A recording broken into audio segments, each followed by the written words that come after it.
Hey guys, this is Darren Stevenson back with another video, and who's this cutie that we're with?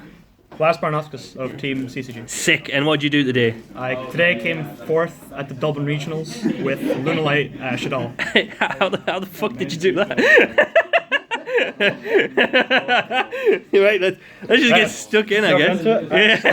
I think to preface at the start, I've been trying to theory this deck for ages, and then no one would test with me, so I just made it myself. Because we don't know what we don't know what they do. I'm sorry. So I don't have friends. You're right. So to start off, I'm playing 3 copies of Lunalight Cloudo Trick. This is the best card in the deck. So what this card does, it's level 4 Dark Beast Warrior, which is every Lunalight monster except the Pendulum skills. And its effect is once per turn, you can send a Lunalight monster from your deck or extract to the graveyard as cost. Sick. Nice ash, bro. And then this card's name can be treated as a sent monsters for a fusion summon this turn. That doesn't really come up too much, but it can happen sometimes. And then if this card's sent to the graveyard by a card effect, you can add Polymerization from grave to hand. That's a hard once per turn XD. The first one isn't. And the last effect is that this card's banished. You can activate the effect, and then your opponent can't activate cards or effects during the battle phase this turn, which is absolutely mental. Jesus so, Christ. To accompany this... Yeah, I had to play against him in the regional. I hadn't a clue what was going on. I'm playing 3 copies of Lunalight Tiger. This is the card you abuse the most in the deck, in conjunction with the Cloud Trick. So basically uses Pendulum Scale effect. So skill 5, you never really Pendulum summon this deck, but you can.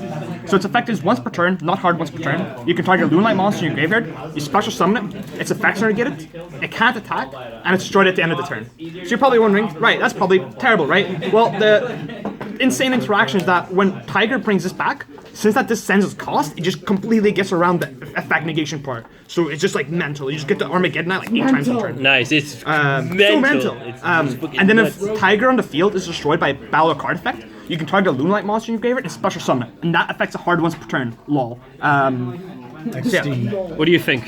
What do you think? Is that wild? It's pretty wild, yeah. I'm playing 2 copies of a new card, Lunalight Yellow Martin. Oh, yeah. So this card is basically Zephyros. If it's in the hand or the graveyard, you can target a Lunalight card you control. Is this the new one that's from the new set? Yeah, it's from the new set, yeah. So you target a Lunalight card you control. Yeah. Then you return the Lunalight card in the field to the hand, and then you special summon Yellow Martin from wherever it was revealed from in defense position, and it gets banished when it leaves the field. It has another effect where if it's sent to the graveyard by a card effect, you can add a Lunalight spell trap from deck to hand, which is really important, and you can only use each of its effects once per turn, which what these cards should have had. So those are like the main Lunalights. Good R&D, Konami. To be fair, at the time they would have thought, these won't be good, this deck won't be good. Whoops. And I'm playing 2 copies of Lunalight Wolf. So basically, it's level 6, scale 1, it doesn't really matter too much. Whilst on the field, well in the Pendulum scale, you can't Pendulum summon except Lunalights, which doesn't really matter. And then the effect is what you basically use it for. So once per turn, you can fusion summon a Lunalight fusion monster from your extra deck by banishing the fusion materials from your field or graveyard, which is absolutely insane because there's like a Leo Dancer just attacks twice. It does 7,000, it blows up the board and its towers. Cool, fun. And this card's searchable too. So God, can't wait to get the extra deck. Those wild monsters. Then I'm playing 2 copies of another new card, Lunalight Emerald Bird.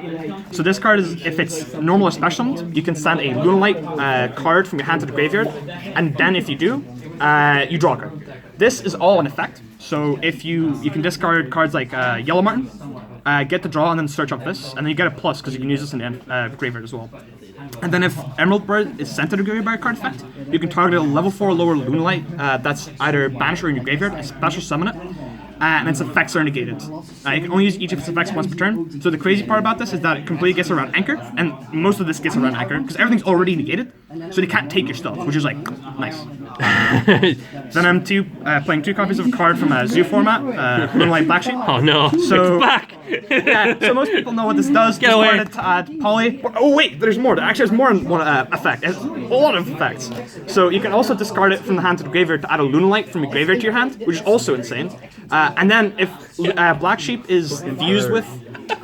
Shut up, Alfie. Yeah, you Alfie. suck. Yeah, shut up, Alfie. Yeah, look at him. You got destroyed by this stuff. Yeah, anyway, you did. I don't know what you're talking about. If Black Sheep is used for a fusion summon for any monster, you can add a Lunalight monster that is either in your graveyard or face up in your extract to your hand. So if you have destroyed tigers and you fuse with the Black Sheep, you can add it back to your hand and then reuse Tiger again. which is crazy. And then this card has no once per turn clause anywhere, so fun. Nah, it just summons Norden. That's all I remember it doing. Then for the one-ofs, I'm playing one blue cat. If it's special summoned, you target Lunalight monster you control, and its attack becomes double its attack until the end, double its original attack until the end of the turn. So you just pump up Infusion to 7k and just kill them. And it's also just like another level 4, which is just nice. Lovely. And then I'm playing one purple butterfly. So this is like basically a garnet. So you can send it from your hand or field. You can send this card from your hand or field to the graveyard to target Lunalight you control, and it gains 1,000 attack to the end of turn. But what it uses for is basically, if it's in the graveyard, you can banish it, and then you summon a Lunalight monster from your hand. So it can kind of like work as extender, because if you do draw it, you can just discard it, banish it from the graveyard, and then you summon a guy from your hand and just like start playing more, essentially. So that's all the Lunalights I play. To round out the monster count, I play 3 copies of Cypher and Good Gamma in the main, with the driver. And I'm also playing Shaddoll Dragon, because I'm playing Shaddoll Fusion's deck, because this is a blind second deck. And I expected that there'd be a bunch of Rongo, and this is like only the real hand trap I own, so I decided to play it. These aren't even mine, these are Cormac's. So yeah, shout out to him. Yeah. I love that Fury. Yeah, these cards are just mental. It'll just work out. It's also like the only hand trap that can like actually like stop the Rongo combo like almost instantly, so Yeah, it's like the most impactful one. And also, there's a card we get to where this card's insane with. So that's all the monsters. Then for the spells, shoutouts to Gramps for the crazy multi tankies. Yeah, they're pretty. Yeah, tankies insane in this deck because everything's a beast warrior. Who would have thought? Nice one. Nice one, Jacob, you gimp. And then I'm playing 3 copies of Foolish Burial Goods because I'm also playing 3 copies of Lunalight Perfume. That card's so good. So this is the best card, one of the best cards in the deck. Every card is the best card in the deck. If they weren't the best cards in my deck, why would I be playing them? So Lunalight Perfume, well, if you activate it, you target a Lunalight monster in your graveyard and you special summon it. No restriction ever. Anywhere there. And you can also banish Perfume from the graveyard, discard a card as cost, and then add a Lunalight monster from deck to hand. This card doesn't have once per turn anywhere written on it, so it's just mental. If you draw multiples of it, you just keep reborning guys, discarding stuff, and then you're just like adding more guys and just getting loads of advantage.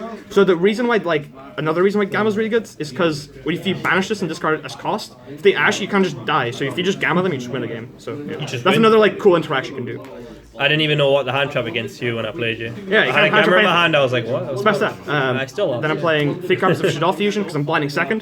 That card's meant. So basically, I'm also playing Lunalight Fusion, which is like another Shaddoll Fusion. So basically, use Shaddoll Fusion, you send Shaddoll Dragon and the Yellow Martin. One, yeah? Yeah, you send a Yellow Martin. Okay. And then Dragon pops a back row or whatever they have, and then Martin adds the Lunalight Fusion.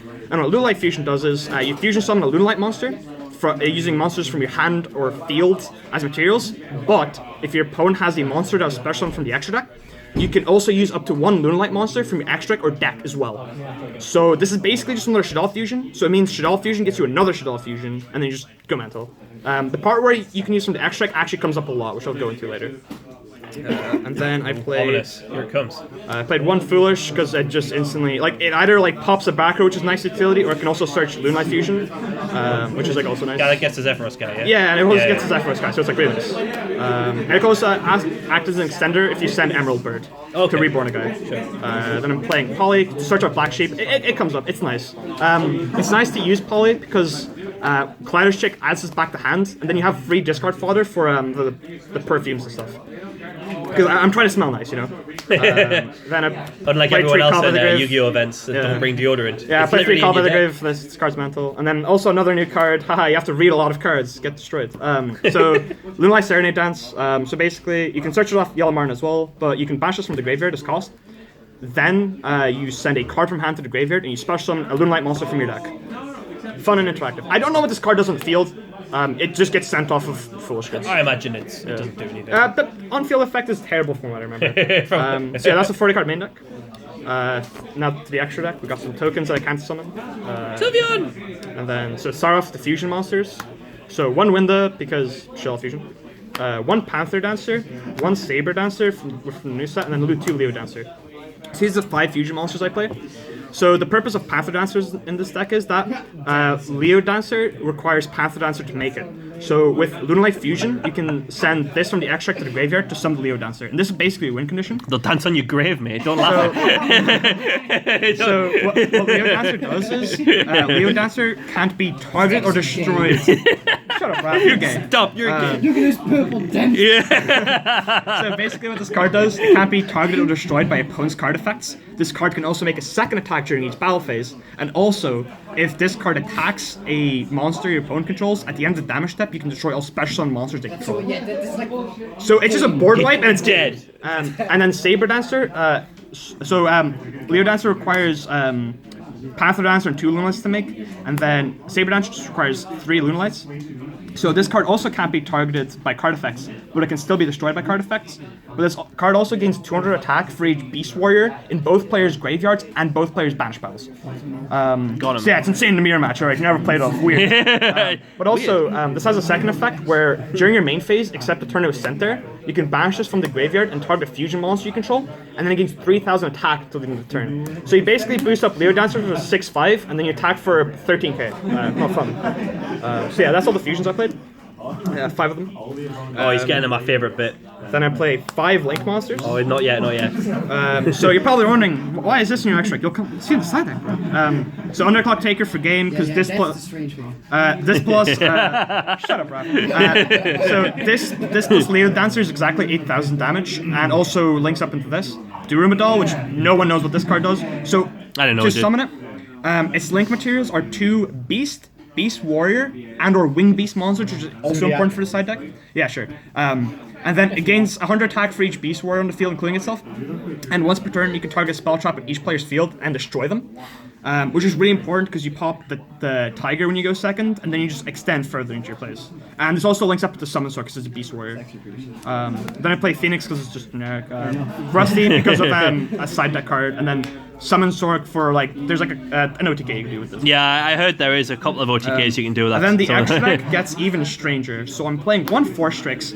Wait, Vlad, there's no Wing Beasts in your main deck. Shut up. 1 Tornado Dragon, 1 Tiger That's King. my favourite. And then Tiger so broke. Tiger King's fucked. Evil Sun Thanatos and Azathoth. So I'll get into why I play these cards later. Please talk about Tiger King, please.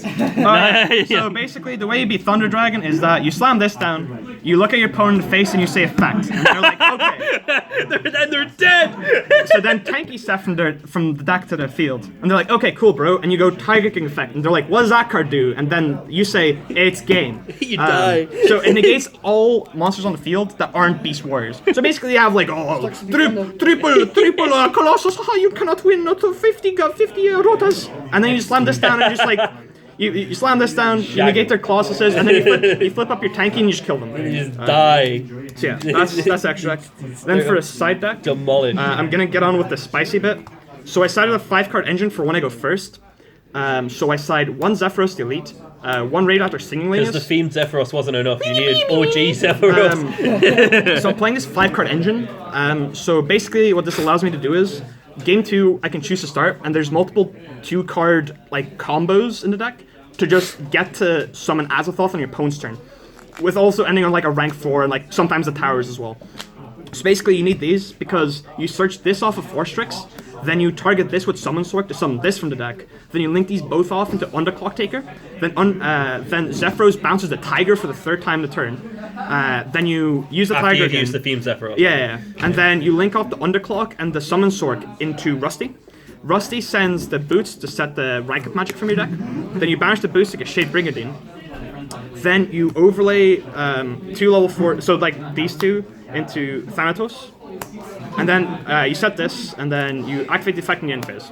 So on your opponent's main phase, just say they activate Rhoda, you chain Thanatos' effect, and then you chain Magic Launch, and then you basically get to rank up into Azathoth on your opponent's turn. And that's important to do that because it needs to have no materials. Yeah, so that's why you have to summon Thanatos, basically. So yeah, that's the combo. It's basically just an auto win against the combo decks when you go first. So yeah, that's the first 5 side deck cards, I guess. And then the other 10 are 2 Pankratops because it can't be Secret Village, 2 Herald of the Abyss because this beats Titan and Strikerlings, 3 Twin Twisters because back row decks, question mark. And then the worst hand trap ratio in the game. So I played 2 DD Crow and 1 effect failure. Perfect. Right. So I don't own any hand traps, right? And these cards are like good. Like these are solid cards, Perfect. right? I Like, agree. These cards have effects. 10 out of 10. They do. Yeah. They so, do the job. Yeah, I like it. I like it. Very good. Very good, Vlad. You're perfect. Any shout outs, mate?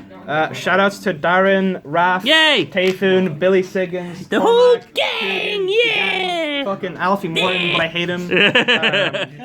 And then also shout outs to CCG, everyone who didn't play test with me, cheers. And then on to the sponsors, shout outs to Games Island, Card Market, Custom Playmat, Ultimate Guard, and Junk's Playground. Yay! Thanks a lot, guys. It's Darren Stevenson. Bye bye.